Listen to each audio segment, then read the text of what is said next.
السلام علیکم ورحمۃ اللہ وبرکاتہ۔ غیبی نصرت و مدد کے لیے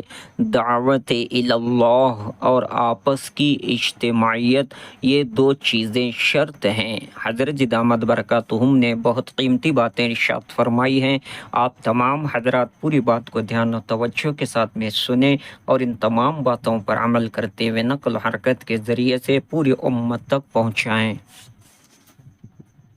وہ دو چیزیں کیا ہیں؟ ایک سب سے پہلی چیز وہ دعوت اللہ ہے،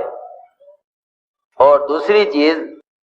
وہ آپس کی اجتماعیت ہے۔ اور ان دو صفتوں کو اللہ تعالی کی غیبی مددوں کا مستحق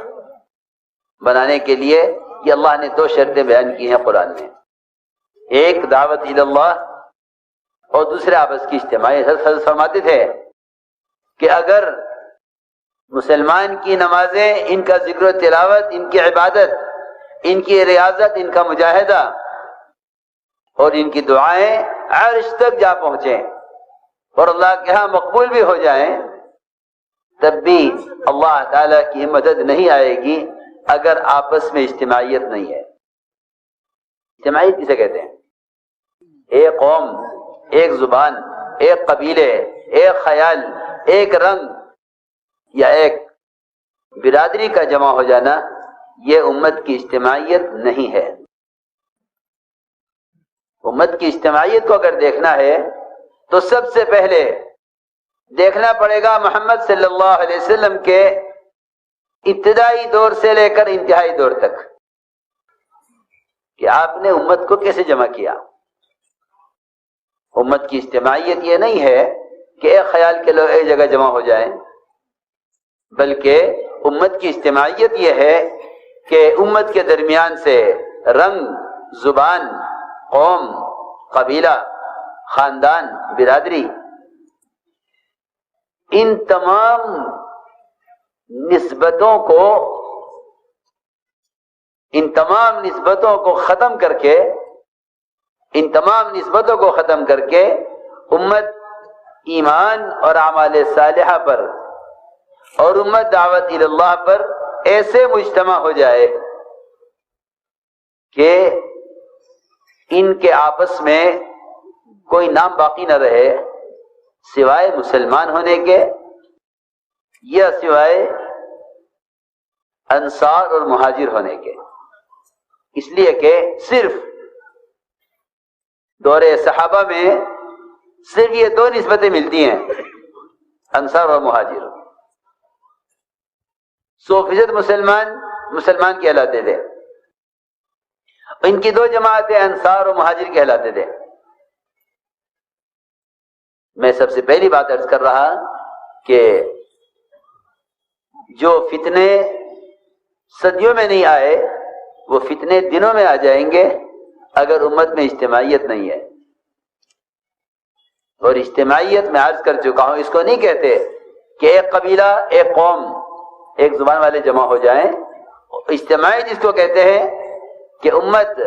بلا تفریق مجتمع ہو، امت بلا تفریق مجتمع ہو، اس کو امت کی اجتماعیت کہتے ہیں۔ اللہ تعالیٰ کی غیبی مدد اس اجتماعیت پر موقوف ہے۔ ہمیں اس کو دیکھنا پڑے گا سب سے پہلے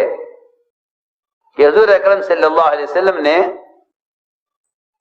اپنی دنیا میں بعثت کے وقت اور حجۃ الوداع میں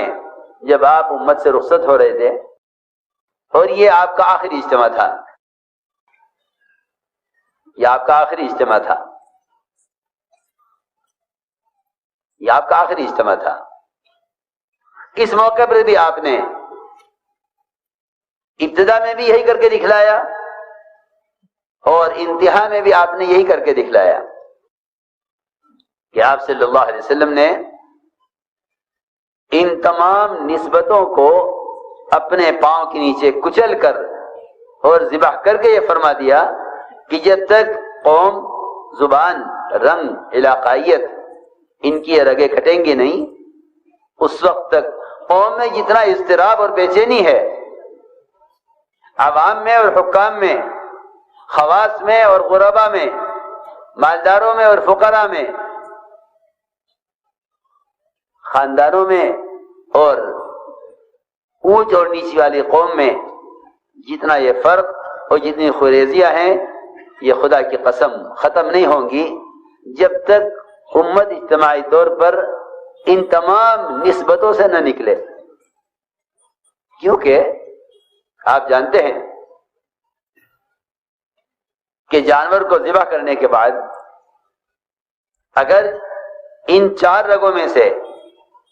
کوئی ایک رگ باقی رہ جائے، 2 کٹ جائیں 2 رہ جائیں، 3 کٹ جائیں 1 رہ جائے،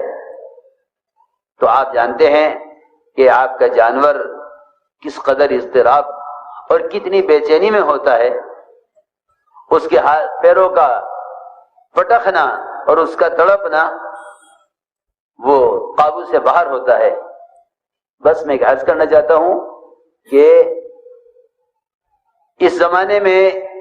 جس شخص کو جہاں بھی فساد اور بگاڑ نظر آتا ہے، اس کی سب سے بنیادی وجہ امت کا طبقات میں بٹ جانا ہے.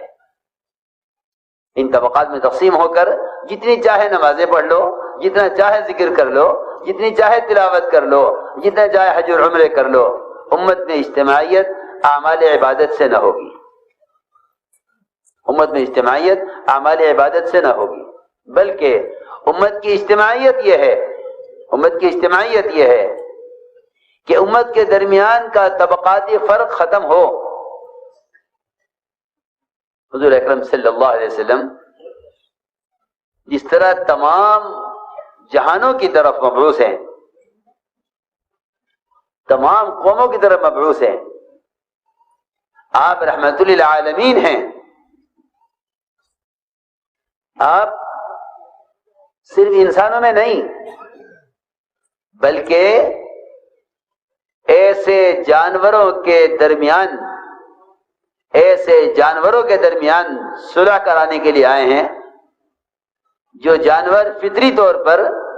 ایک دوسرے کے دشمن بھی ہیں، اور فطری طور پر وہ جانور دوسرے جانوروں کی جنگلوں میں غذا ہیں. میں کچھ کہنا چاہتا ہوں، اگر مسلمان اپنے کردار اور اخلاق میں محمد صلی اللہ علیہ وسلم کی سیرت پر نہیں آتا تو جو فساد جنگلات میں جانوروں کے درمیان میں ہے، اس سے خدا کی قسم کہیں زیادہ بڑا فساد انسانوں کے درمیان میں ہوگا. عجیب قصہ ہے. جنگل کے بھیڑیوں نے ایک وفد بھیجا حضور اکرم صلی اللہ علیہ وسلم کی خدمت میں، اور یہ وفد بھیڑیوں کا آپ کی خدمت میں حاضر ہوا اور یہ پیغام لے کر آیا جنگل کے تمام بھیڑیوں کی طرف سے کہ اگر سالانہ اتنی بکریاں ہمارے لیے الگ کر دی جائیں تو ہم پورے جنگل کے بھیڑیوں کی طرف سے یہ وعدہ کرتے ہیں کہ کسی ریوڑ پر کوئی بھیڑیا حملہ نہیں کرے گا. یہ میں ایک مثال دے رہا ہوں اور میں آپ سب کی توجہ چاہوں گا.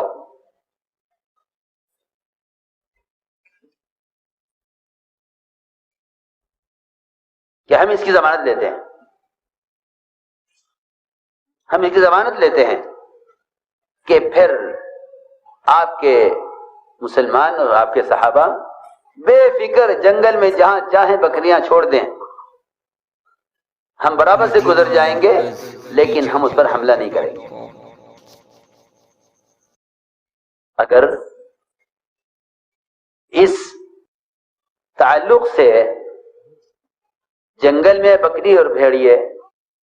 ساتھ رہ سکتے ہیں، اگر مسلمان صحیح طریقے پر حقوق کی ادائیگی پر آ جائے تو ان کے درمیان کے جھگڑے، ان کے درمیان کے فتنے، ملک کے درمیان، صوبے کے درمیان، ضلع کے درمیان، خاندان کے درمیان، ان کے جھگڑے کیوں نہیں ختم ہو سکتے؟ وہ جانور جس کی فطرت پھاڑ کھانا ہے، جس کی غذا یہی ہے جنگل میں، اگر وہ اس کے لیے تیار ہیں تو کیا وہ انسان جس کا نام ہی انس سے نکالا گیا ہے، آپس میں محبتیں، آپس میں ایک دوسرے کا کام آنا، آپس میں ایک دوسرے سے مانوس ہو کر رہنا، جو انسان کا نام ہی انس سے ہے، تو کیا ان کے درمیان یہ تعلقات پیدا نہیں ہو سکتے؟ چنانچہ روایت میں ہے کہ حضور اکرم صلی اللہ علیہ وسلم نے ان صحابہ کو جمع کیا جن کے بڑے بڑے ریوڑ بکریوں کے ہوا کرتے تھے، ان سے بلا کے فرمایا کہ دیکھو یہ بھیڑیوں کا وقت بیٹھا ہوا ہے اور یہ کہہ رہا ہے کہ اگر ہمیں اتنی بکریاں دے دی جائیں تو ہم ان کے تمام ریوڑ ہمارے درمیان محفوظ رہیں گے، ہم کسی پر حملہ نہیں کریں گے۔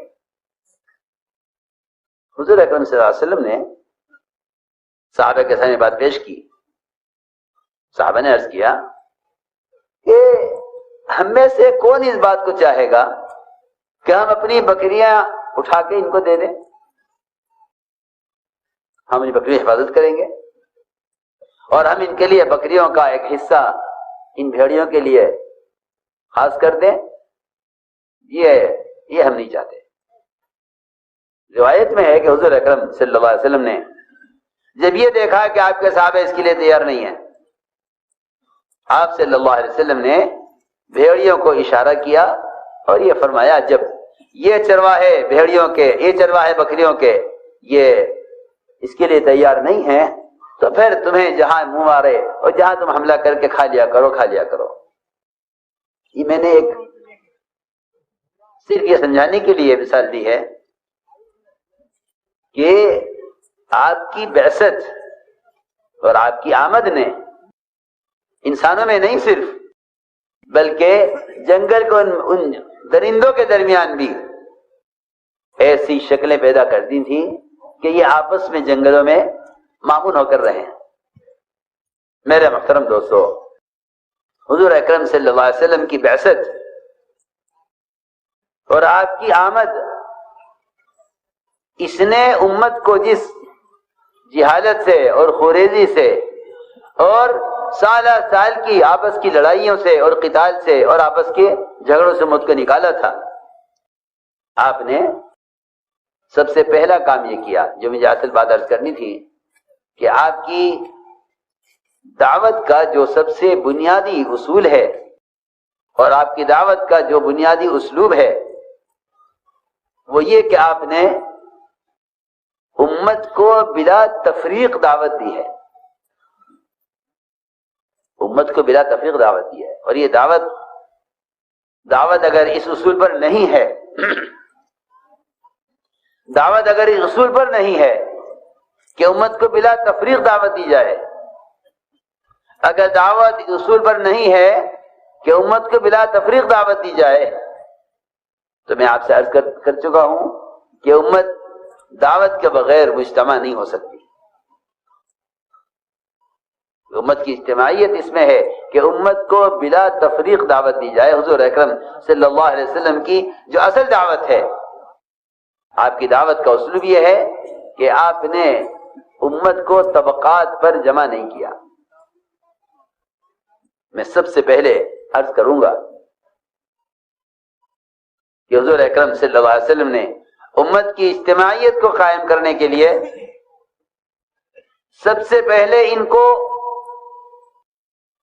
زبان کی بنیاد سے ہٹایا۔ میری بات بہت توجہ چاہے گی، کیوں؟ اس لیے کہ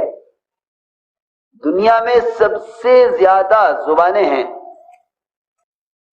نہ رنگ اتنے ہیں، نہ قومیں اتنی ہیں، نہ قبیلے اتنے ہیں، سب سے زیادہ زبانیں، نہ ملک اتنے ہیں، اتنی زبانیں، ایک ایک ملک میں کئی زبانیں ہیں۔ آپ نے سب سے پہلے ان کو زبان کی نسبت سے ہٹایا، اس لیے آپ کے ساتھ صہیب رومی، سلمان فارسی، بلال حبشی،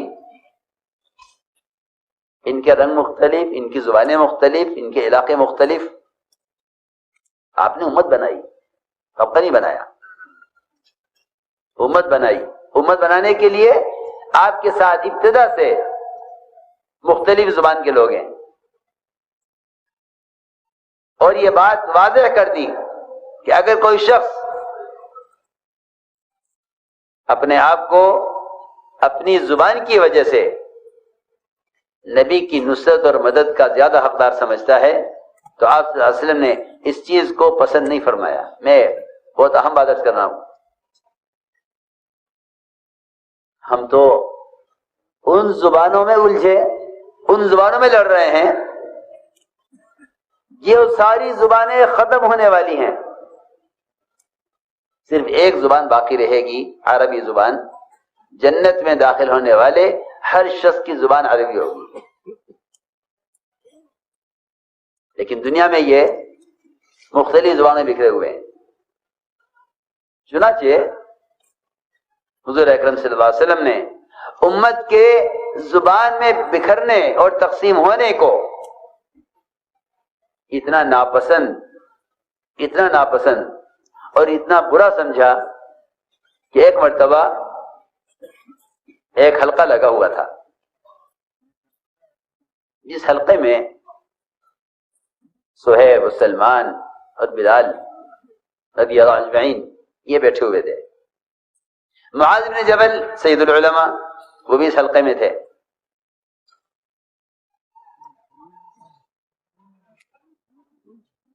قیس بن مطاطیہ جو خزرج کے ایک صاحب تھے، وہ آئے اور کہنے لگے کہ تم لوگ فلاں ملک کے، تم لوگ فلاں زبان کے، تم لوگ فلاں زبان کے، تم سب مل کر محمد صلی اللہ علیہ وسلم کی اس دعوت کے کام پر وہ مدد نہیں کر سکتے جو مدد ہم کر سکتے ہیں، کیونکہ آپ عربی ہیں، آپ کی زبان عربی ہے، آپ کی احادیث عربی میں ہیں، آپ کے بیانات عربی میں ہیں، اور ہم عرب ہیں خزرج، جو کام ہم کر سکتے ہیں وہ تم نہیں کر سکتے، اور تم اس کام کے ایسے اہل نہیں ہو جیسے ہمیں، کیونکہ ہماری نبی کی زبان ایک ہے۔ بہت اہم بات ہے، باہر سے آنے والے دوسری زبان کے لوگ، ان کو دعوت الی اللہ میں نبی کی مدد کے اعتبار سے اس قابل نہیں سمجھا جتنا قابل اپنے آپ کو سمجھا۔ یہ بات جب کہی قیس بن مطاطیہ نے تو ظاہر بات ہے کہ جو دوسری زبان والے تھے ان کو یہ بات محسوس ہوئی کہ بھئی ہمارے ساتھ ہمارے بارے میں یہ کہا جا رہا ہے، اور اس سے واقعی ہم جس شخص کو بھی کام کے قابل نہیں سمجھیں گے اس کے اندر ایک احساس کمتری پیدا ہوگا۔ اور میں عرض کرتا ہوں کہ امت کا جتنا نقصان ہوا ہے اور امت کی جتنی صلاحیتیں ضائع ہوئی ہیں وہ صرف احساس کمتری سے ضائع ہوئی ہیں۔ مولانا الیاس صاحب اللہ نے سب سے بنیادی کام یہ کیا کہ امت کے اندر سے احساس کمتری کو ختم کیا۔ یہ سب سے تجدیدی کام اصل یہ ہے، تجدیدی کام اصل یہ ہے کہ امت اس بارے میں بالکل ختم ہو چکی تھی کہ ہم کسی قابل نہیں ہیں، اس لیے کہ امت کے گناہ، امت کے رذائل، امت کے منکرات، اور امت پر کیا عرض کروں، فتوے اتنے لگ چکے تھے، یہی سمجھتے تھے کہ ہم کسی قابل نہیں ہیں۔ مولانا الیاس صاحب علیہ نے جو تجدیدی کام کیا ہے، جو نبوت کی اصل شان اور نبوت کا اصل کام تھا، وہ یہ کیا کہ امت کے اندر اپنی ذمہ داری کا اور امت کے اندر اس بات کا احساس پیدا کیا کہ تم کیسے بھی ہو، لیکن بحیثیت محمد صلی اللہ علیہ وسلم کو امتی ہونے کے، تم دین کے قائم کرنے کے تم حقدار ہو، یہ نہیں کہ تم کسی قابل نہیں ہو۔ ہمارے اسد علیہ ایک ڈاکو سے بھی یہ کہتے تھے کہ اللہ تم سے دنیا میں دین کے قائم کرنے کا کام لینا چاہتے ہیں، جس کا کام ہی صرف لوٹنا کھسوٹنا اور ڈکیتیاں ڈالنا اور قتل کرنا اور مال لوٹنا تھا، اس کے اندر یہ احساس پیدا کیا۔ کیوں تم سے اگر کوئی گناہ ہو گیا تو تم نے اپنے آپ کو ہدایت کے پھیلانے اور امت کے دین پر لانے کے لیے اپنے آپ کو اس ذمہ داری کے قابل کیوں نہیں سمجھا؟ میں عرض کر رہا تھا کہ یہ ایک فطری چیز ہے کہ جب کسی بھی طبقے کے بارے میں یا کسی فرد کے بارے میں یہ سوچ لیا جائے کہ یہ اس کام کے اہل نہیں ہیں، تو یہ ان کی صلاحیتوں کو ضائع کر دیتا ہے۔ حضور اکرم صلی اللہ علیہ وسلم بعض مشرکین اور کفار کے بارے میں کہا کرتے تھے کہ اگر یہ اسلام لے آئے تو اس کے اندر یہ صلاحیت ہے، اس میں یہ صلاحیت ہے، اس میں یہ صلاحیت ہے۔ جی ہاں، یہاں تک فرمایا خیارہم فی الجاہلیت خیارہم فی الاسلام، کہ ان کے اندر جو صلاحیتیں ہیں وہ ساری صلاحیتیں اسلام کے لیے استعمال ہو سکتی ہیں اگر یہ دین کی سمجھ حاصل کر لیں۔ جی ہاں، میں مثالیں دے رہا ہوں اس امت کو جمع کرنے کے لیے کس وسعت قلبی کی ضرورت تھی۔ عمر رضی اللہ عنہ تمنا کرتے تھے کہ یہ فلاں یہودی کاش مسلمان ہو جائے، یہ حساب میں اتنا تیز اور ماہر ہے کہ میں چاہتا ہوں کہ اگر یہ مسلمان ہو جائے تو میں اس یہودی کو اپنے مسلمانوں کے بیت المال کا محاسب اور اس کا سی اے اور اس کا خزانچی بنا لوں۔ میں کچھ کہہ رہا ہوں، تنگ دلی سے فرقے بنتے امت نہیں بنتی، تنگ دلی سے فرقے بنتے امت نہیں بنتی۔ حضور اکرم صلی اللہ علیہ وسلم کی بعثت اور آپ کی نبوت میں یہ بہت اہم چیز ہے کہ آپ صلی اللہ علیہ وسلم نے امت کو جمع کرنے کے لیے ان کو سب سے پہلے زبان کی نسبت پر ان کو ڈرایا کہ تم زبان کی نسبت پر نہ رہنا۔ چنانچہ جو میں واقعات کر رہا تھا، یہ ساری بات کیونکہ اس سے متعلق ہے اس لیے میں نے عرض کیا ہے۔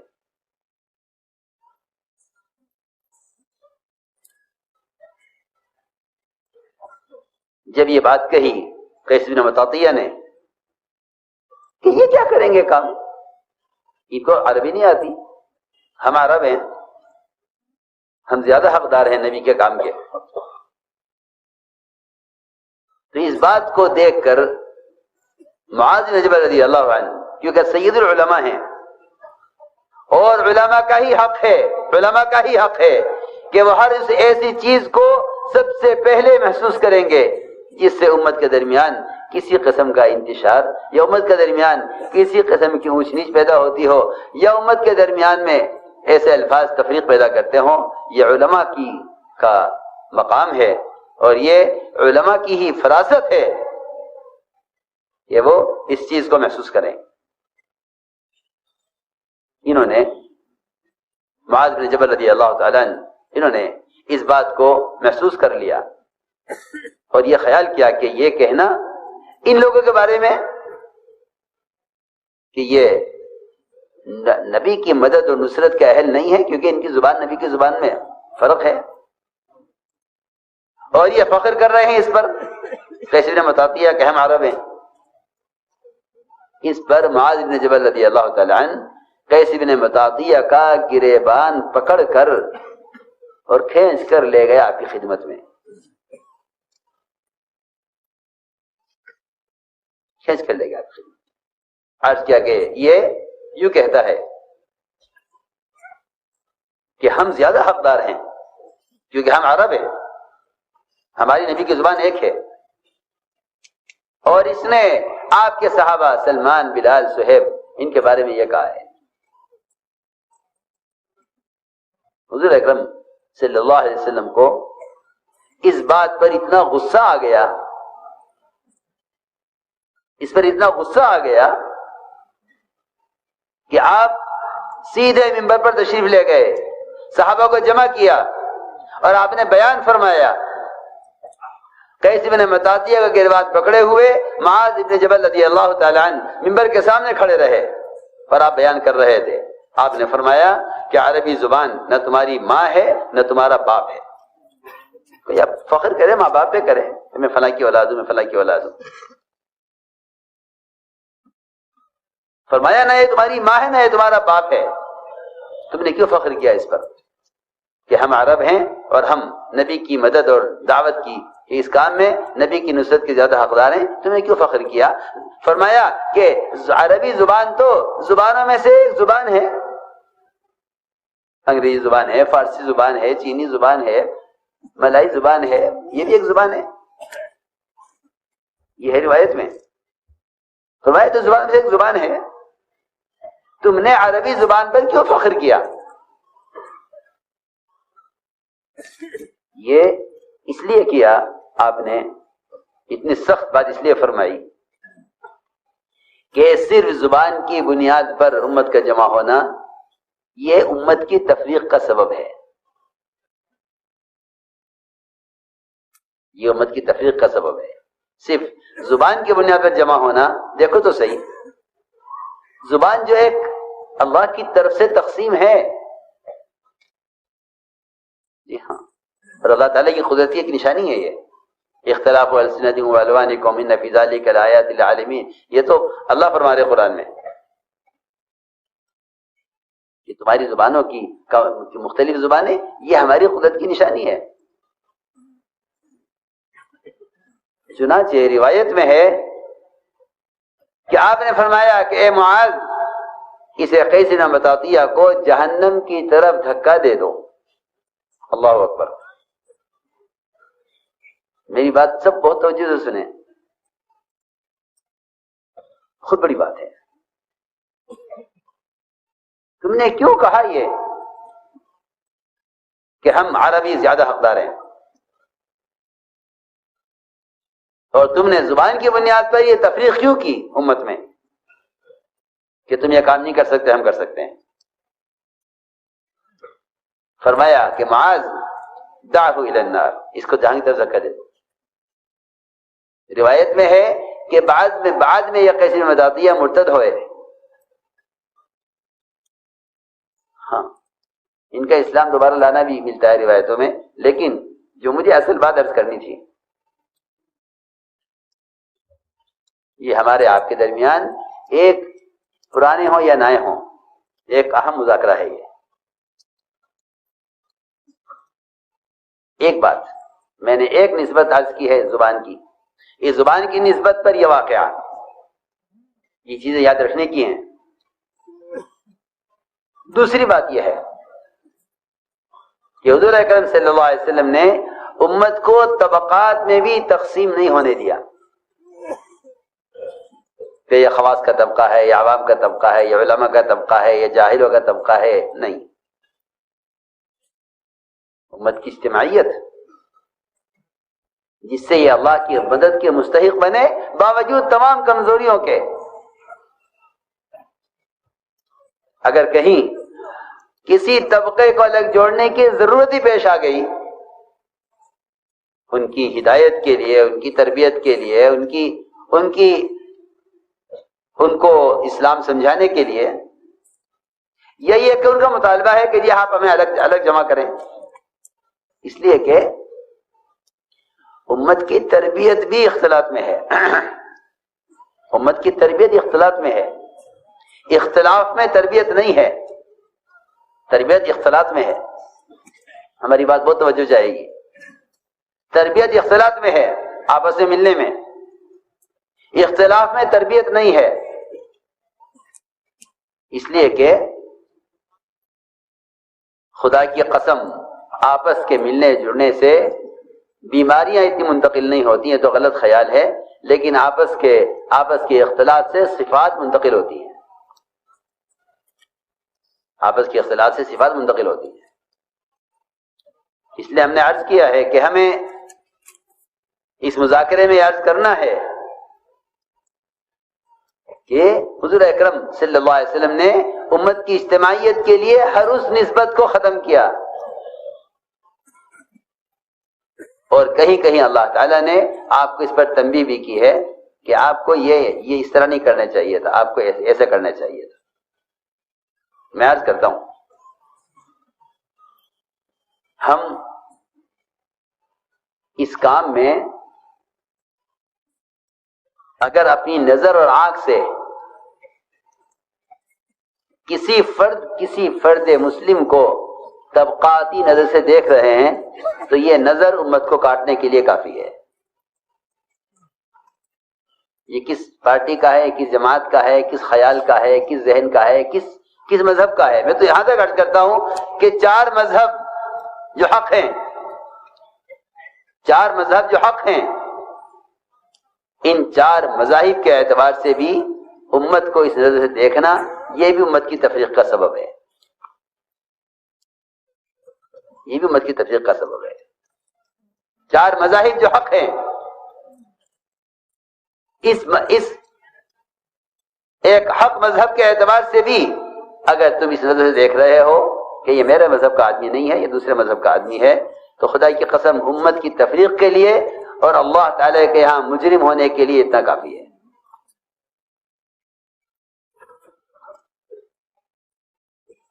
چنانچہ ایک موقع ایسا آیا، ہمارے اجتماعات ہوتے ہیں،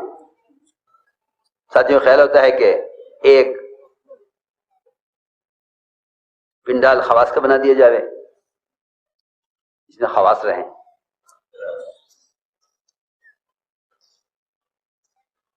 حالانکہ کسی کو بھی اپنی خصوصیت کا جو دھوکہ ہے وہ ختم نہیں ہوگا جب تک وہ عوام کے ساتھ ایسا نہ مل جائے جیسا نمک کو آٹے میں ملا دیا جاتا ہے۔ اس کا حضور اکرم صلی اللہ علیہ وسلم نے بہت زیادہ خیال کیا، ہر موقع پر آپ نئے آنے والوں کو پرانوں کے ساتھ رکھتے تھے،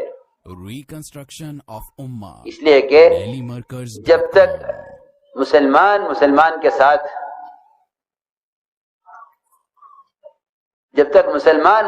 کے ساتھ کسی بھی اعتبار سے اجنبیت رکھتا ہے، ان میں آپس میں اجتماعیت نہیں ہو سکتی۔ اللہ رب العزت ہم سب کو ان تمام باتوں پر عمل کرنے کی توفیق عطا فرمائے۔